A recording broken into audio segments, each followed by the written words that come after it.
In this video, we'll be sharing 5 considerations all freelance social media marketers need to make when pricing for clients. Hello, I'm Laura Davis and I'm one of the two Lauras, and we're here to help you, a freelance social media marketer, to build a successful and profitable freelance business. But before I get started, I just want to make sure that you know that instead of focusing on what a client wants to pay or what other people are charging, you need to firstly focus on what you need to charge to ensure that you're actually making your business a financial success. So here's how you do it. So firstly, you want to consider how much money do you want to earn? Now, some people just want a small income, pocket money for want of a better phrase, but other people want to earn thousands, mainly because they've got bills to pay, maybe kids to feed, mortgages to cover. So be really honest with yourself. What is the absolute minimum you need to pay yourself each month? And anything after that is a bonus. You need to be able to stop paying yourself based on what money is coming into your business now and price more strategically so you have enough money in the business to pay you whatever it is you need to earn. Now, that figure needs to be recorded somewhere, so get it out of your head and onto paper and stick it on your fridge. Number 2, your business outgoings. Now, the beauty of having an online business is that you don't need huge outgoings, but you will have insurance, for example, and Wi-Fi as a minimum. But you'll also have to pay tax if you're earning over the threshold. And of course, there are things like schedulers, tech requirements, maybe conferences or courses that you've taken. And what you earn needs to cover these outgoings, but also account for any future outgoings too. Again, you need to record all of those figures so you know exactly how much the business needs to make for you to break even. Which brings us on to number 3, forecasting. Now, in a similar vein, keeping money in your business bank account is essential too. You shouldn't be emptying your business to zero at the end of every month.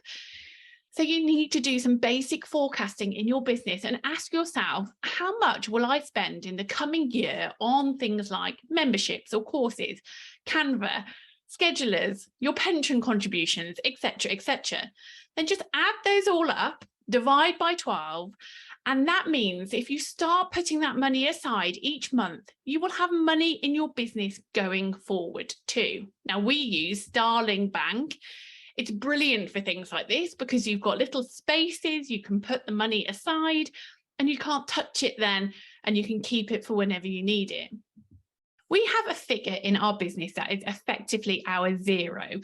We don't let our bank balance go below that. And it doesn't matter what your zero is, but it's effectively your security blanket. So do be realistic. But then when you see a course or maybe a new laptop that you need, you have the money in the bank. You don't need to put it on a credit card. You don't need to borrow money. The money is in your bank. Okay, number 4, another figure that needs to go on your list is thinking time. Clients' work doesn't just do itself now, does it? We don't just wake up on a Monday morning and have all the content ideas.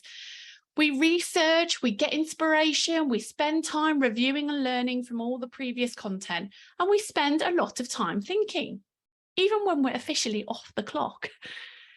So you need to make sure that your pricing covers your thinking time. If you allow yourself paid thinking time, you'll create way better content and be way more creative in your thinking. Becoming a content creating robot is not good in our industry. Knowing you are charging enough to pay for that time means you'll do it and you'll do it well.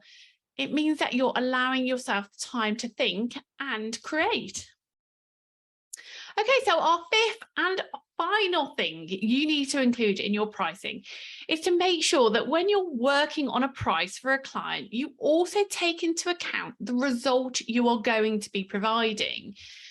If the result you are delivering makes the business money, then that needs to be taken into consideration in your pricing.